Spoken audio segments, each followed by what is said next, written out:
Welcome back, everybody. Today, I'm going to teach you how to create custom labels in Salesforce. Custom labels are incredibly useful because they allow you to store text that you can reuse across your Salesforce org, making it easy to maintain consistency and update messaging in one central location.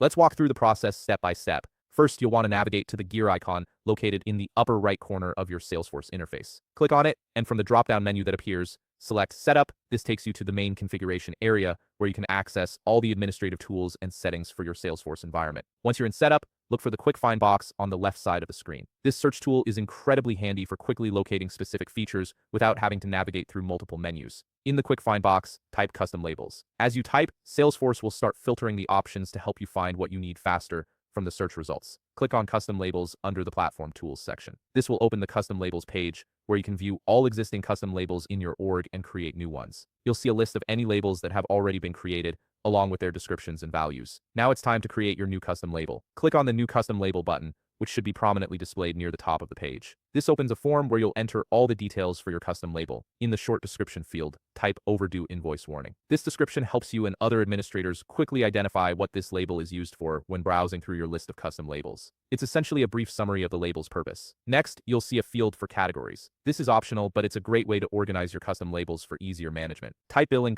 invoices, alerts. These categories will help you group related labels together, making them easier to find and manage as your org grows. Now comes the most important part, the actual content of your custom label. In the value field, type this invoice is overdue.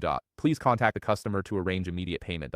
This is the text that will be displayed wherever you reference this custom label in your Salesforce org. The beauty of using custom labels is that if you ever need to update this message, you can do it in one place and it will automatically update everywhere the label is used. Finally, click the Save button to create your custom label. Salesforce will process your request and add the new label to your org. You can now reference this custom label in your workflows, validation rules, Visualforce pages, or Lightning components. And there you have it, you've successfully created a custom label in Salesforce that you can reuse throughout your organization. If you found this video helpful, please leave a like, subscribe, and see you in the next video.